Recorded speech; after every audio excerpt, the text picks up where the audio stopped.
আসসালামু আলাইকুম। দেশ ও দেশের বাইরে থেকে যারা আজকের এই ভিডিওটি দেখছেন সবাইকে অসংখ্য ধন্যবাদ। আজকে আমি এমন এক জায়গায় আছি যেটার নাম কিন্তু অনেকেই শুনেছেন, যেটা হচ্ছে আমাদের বাংলাদেশের বিখ্যাত একটা জায়গা, যেটা খুলনা বাগেরহাট যে ৬০ গম্বুজ মসজিদ আছে। আমি এখন সেখানে আছি।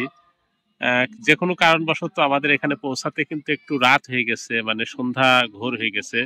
হয়তো ক্লিয়ারলি সব দেখাতে পারবো না, তারপরে যতটুকু সম্ভব হয়েছে ততটুকু আপনাদের মাঝে তুলে ধরেছি। যাই হোক, সবার কাছে অনুরোধ করব যে রাত্রিকালীন ভিডিও হলেও সম্পূর্ণ ভিডিওটি সবাই কন্টিনিউ করবেন এবং আমার সাথে থাকবেন। মূল ফটক থেকে ঢোকার পরে কিন্তু আর একটা গেট আছে, বেষ্টনী করা, বাউন্ডারি করা, তার ভিতরেই কিন্তু ৬০ গম্বুজ যে মসজিদটি সেটি অবস্থিত। পাশে কিন্তু সুন্দর করে ফুল বাগান করে রাখা হয়েছে এবং ঘিরে রাখা হয়েছে, যেখানে জনসাধারণের যাওয়া নিষেধ। জায়গাটা মোটামুটি অসাধারণ একটা জায়গা। আমি অনেক জায়গায় গেছি কিন্তু এখানে আসিনি। দিনের বেলা আসতে পারলে হয়তো অনেক সুন্দরভাবে আপনাদেরকে ঘুরিয়ে দেখাতে পারতাম বা অনেক কিছু বলতে পারতাম, কিন্তু সে সৌভাগ্য আমার হয়নি। যাই হোক, রাত্রিকালীন হলেও কিন্তু জায়গাটি এত সুন্দর, যেটা না দেখলে কিন্তু বোঝা যাবে না বা এর স্বাদ অনুভব করা যাবে না। বইয়ের পাতা থেকে বাংলাদেশি যে টাকা বা মুদ্রা আছে সেই টাকার নোটে কিন্তু এই ৬০ গম্বুজ মসজিদের ছবি আমরা ছোটবেলায় থেকে অহরহ দেখে এসেছি, কিন্তু আসলে বাস্তবে হয়তো অনেকে এই জায়গাটায় আসেনি বা দেখেনি।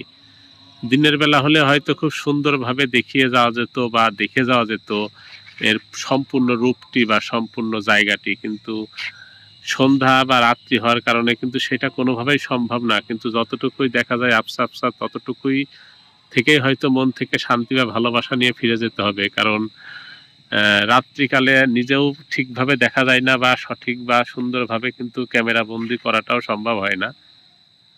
মূলত এখানে কিন্তু অনেক অনেক মানুষের ভিড় আছে। একটা ঐতিহ্যবাহী বা ঐতিহ্যপূর্ণ একটা স্থান, যেটা বাংলাদেশের একটা বড় পর্যটন এলাকাও বলা চলে। ৬০ গম্বুজ মসজিদটা যেটা কত সালে তৈরি আমি এটা এখন সঠিকভাবে বলতে পারবো না, কিন্তু তারপরেও এটা কিন্তু বাঙালি হিসাবে বাংলাদেশের একটা গর্বের জায়গা, যে ৬০টা গম্বুজ বিশিষ্ট এই ৬০ গম্বুজ মসজিদ। আমি মনে করি বাংলাদেশের প্রতিটি স্তরের মানুষের এই ধরনের জায়গায় আসা উচিত, দেখা উচিত বা এই ধরনের স্থাপনা সম্পর্কে অনেক কিছু জানা উচিত। কেননা এইটা আহ, বাংলাদেশের একটা গর্বের জায়গা। বা শুধু এইটা না, এরকম কিন্তু অনেক জায়গা আছে যেটা নিয়ে কিন্তু বাংলাদেশ গর্ব করতে পারে। ঠিক তার মধ্যে কিন্তু অন্যতম এই বাগেরহাটের যে ৬০ গম্বুজ মসজিদটি আছে, সেটাও কিন্তু অন্যান্য জায়গার ন্যায় একটা গর্বের জায়গা, বা যেই জায়গাটা নিয়ে গর্ব করা যায়। কারণ আহ, এই স্থাপনাটা কিন্তু আহ, মানে অনেক অনেক দিন আগে থেকেই শুনে আসছি বা অনেকে দেখেছেন। আমি হয়তো এর আগে আসার সুযোগ হয়নি, আজকে আসলাম। আপনারা বলতে পারেন যে এখানে আসেননি, একটা কথা। হ্যাঁ, এমনও হতে পারে যে অনেক জায়গাতেই কিন্তু অনেকে না যেয়ে থাকে বা যেতেও পারে না, কোনো সমস্যার কারণে হোক বা যে কোনো বিষয়ে হোক, না যাওয়াটাই স্বাভাবিক। কিন্তু যেভাবেই হোক আজকে সুযোগ হয়েছে, তাই আপনাদের মাঝে যতটুকু সম্ভব ততটুকুই তুলে ধরলাম ৬০ গম্বুজ মসজিদের এই বিষয়টা। আপনারা যারা এখনো পর্যন্ত আসেননি অবশ্যই আসতে পারেন এবং দেখে যেতে পারেন বাংলাদেশের ঐতিহ্যবাহী সেই ৬০টি গম্বুজ বিশিষ্ট মসজিদ, ৬০ গম্বুজ মসজিদ।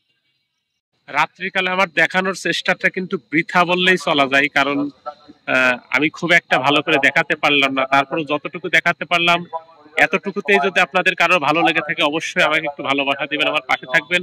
আর আমি সবাইকে অনুরোধ করব যে আপনারা সপরিবারে আসতে পারেন এখানে, এসে একটু উপভোগ করে যেতে পারেন, একটু দেখে যেতে পারেন যে আসলে বাংলাদেশের এই ঐতিহ্যবাহী মসজিদটি, ৬০ গম্বুজ মসজিদটি দেখতে কেমন, কতটা সুন্দর। এবং এখানে বাচ্চাদের জন্য মিনি পার্ক জাতীয় করা আছে, আসতে পারেন সপরিবারে বাচ্চাদের নিয়ে এবং উপভোগ করে যেতে পারেন ৬০ গম্বুজ মসজিদের যে সৌন্দর্যটা।